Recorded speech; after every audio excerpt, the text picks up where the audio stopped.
नमस्कार दोस्तों, आज हम पढ़ने वाले हैं व्हाट इज़ लैंग्वेज। हम टीओसी यानी थ्योरी ऑफ कंप्यूटेशन के एक इम्पॉर्टेंट टॉपिक को डिस्कस करेंगे जिसमें हम पढ़ेंगे व्हाट इज़ लैंग्वेज। अब थ्योरी ऑफ कंप्यूटेशन का अलग अलग कॉलेजेस में अलग अलग नाम से जाना जाता है। कुछ लोग इसे थ्योरी ऑफ कंप्यूटेशन यानी टीओसी कहते हैं, कुछ लोग इसको सिंपल ऑटोमेटा नाम से जानते हैं। तो हम दोनों टॉपिक को दोनों चीज़ों को कंबाइंडली डिस्कस करने वाले, क्योंकि दोनों एक्चुअल में सेम होती हैं। तो चलिए सबसे पहले स्टार्ट करते हैं। ठीक है, लिखा है the word suggest TOC in the study of mathematics. हम कंप्लीट टीओसी में मैथमेटिक्स को स्टडी करने वाले।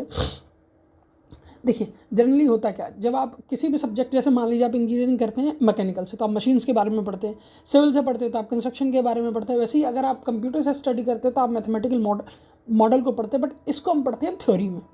ठीक है, थ्योरी में थ्योरेटिकली पढ़ते हैं, हम किसी मशीन को डिज़ाइन नहीं करते हैं। तो चलिए स्टार्ट करते हैं। मैथमेटिकल मशीन और सिस्टम कॉल्ड ऑटोमेटा। मैंने जैसे कि आपको प्रीवियसली बताया था, मैथमेटिकल मशीन और सिस्टम बनाएंगे जिनको हम ऑटोमेटा कहेंगे। लिखा है the study of the computational problem that can not B solve by using these machine. और जो एक्चुअल में जो मैथमेटिकल प्रॉब्लम है, जो कंप्यूटेशनल प्रॉब्लम है, इन मशीन से सॉल्व नहीं होगी। What is the exact in which the solvable computer, मतलब इसका हम इस्तेमाल करेंगे उसको रिप्रेजेंट करने के लिए, इससे वो कम्प्लीटली सॉल्व नहीं होगी। थर्ड पॉइंट की बात करूँ, the theory of computation can be consider the study of all kind of computational model.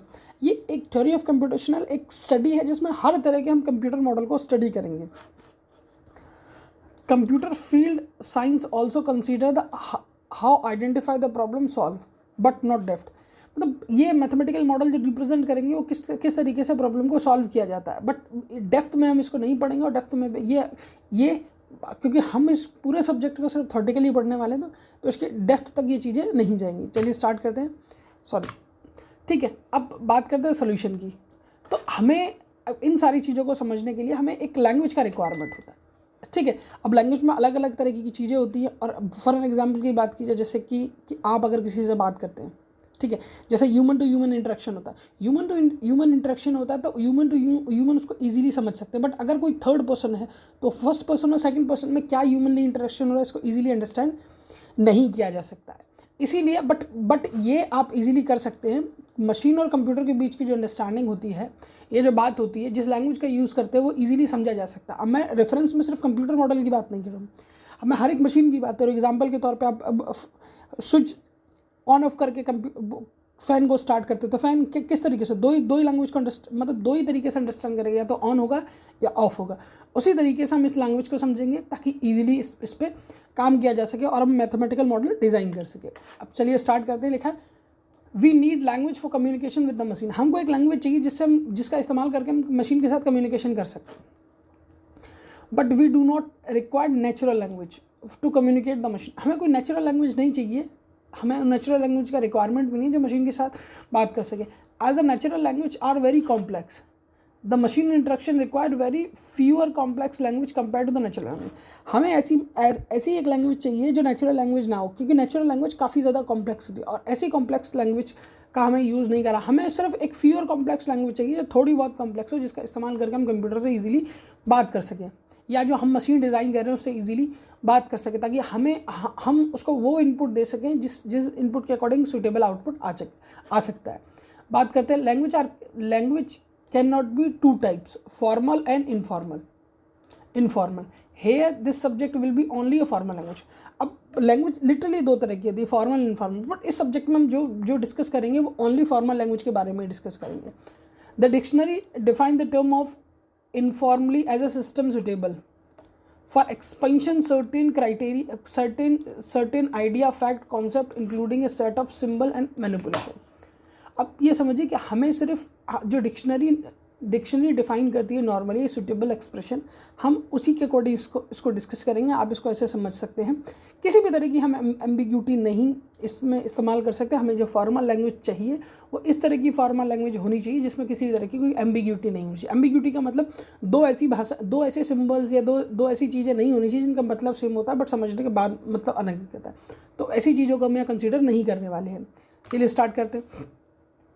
अब हम एक बार लिखते हैं मेथड ऑफ डिफाइन लैंग्वेज। एक कम्प्लीटली हम एक लैंग्वेज को डेवलप करने वाले, ओवरऑल हमने अब तक यही सुना है। अब हम इस सिनेरियो में आगे समझते हैं कि जो हम लैंग्वेज को डेवलप करेंगे उसको डिफाइन किस तरीके से किया जाता है, क्योंकि जब तक लैंग्वेज को डिफाइन नहीं किया जाएगा तब तक लैंग्वेज की अंडरस्टैंडिंग की प्रॉब्लम काफ़ी ज़्यादा बनी रहेगी। अगर हम लैंग्वेज की अंडरस्टैंड की प्रॉब्लम को क्लियर करते हैं उसके बाद हम ये एक लैंग्वेज को डिफाइन कर सकते हैं। तो चलिए स्टार्ट करते हैं। लिखा है in natural language we define the list of word. अब लिस्ट ऑफ वर्ड एक्चुअल में एक लैंग्वेज में होता क्या है,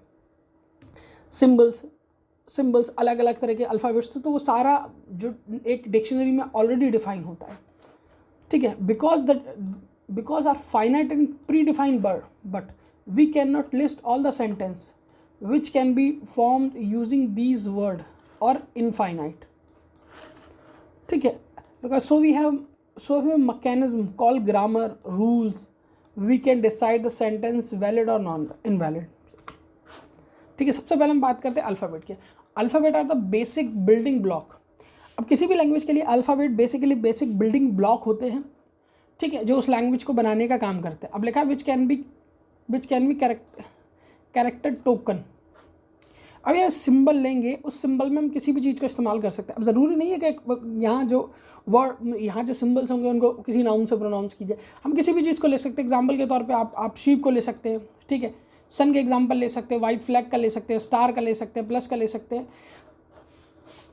ठीक है। सिंबल में हम किसी भी चीज़ को इस्तेमाल कर सकते हैं। एग्जाम्पल के तौर पर आप ऐसे समझिए कि हमको काउंटिंग करनी है और काउंटिंग कर रही है और हमको काउंटिंग आती नहीं, तो एज अ काउंटिंग के लिए हम एक स्टोन्स का इस्तेमाल कर सकते हैं, मल्टीपल स्टोन्स का। जैसे कि मान लीजिए हमारे पास 20 भेड्स हैं और हमें किसी को वो देना चराने के लिए, तो हम एक भेड़ के साथ एक पत्थर को इन या आउट कर सकते हैं, जिससे कि हम इजीली भेड़ की काउंटिंग कर सकते हैं। तो यहाँ सिंबल के लिए हमें किसी भी नंबर्स या किसी और चीज़ की ज़रूरत नहीं है, हमें किसी को भी सिंबल के तौर पे यूज़ कर सकते हैं, भेड़ बकरी किसी को भी, ठीक है। तो ये कम्प्लीटली सिंबल हो गया। अब बात करते हैं अल्फ़ाबेट्स की। N alphabet is a define non empty set of symbol. Alphabet define किया जाता है, non empty set of symbols होते हैं। Every language is own. Her language के पास अपने अपने अल्फ़ाबेट होते हैं। इंग्लिश के पास 26 अल्फ़ाबेट है, हिंदी में अपने अल्फ़ाबेट होते हैं, तो ये हर लैंग्वेज के पास अपने अल्फ़ाबेट्स होते हैं। Here TOC we use symbol sigma for duplicating alphabet. Example E sigma 0,1 for English आपका A से लेके Z जो टोटल 26 होते हैं, ठीक है। English also alphabet set of letters through in the general we call alphabet. आगे बढ़ते, अब आते हैं string. In the sequence of symbol which are the member of set alphabet. Example के तौर पे हमने कई सारे DFA मशीन को डिज़ाइन किया है जहां हमने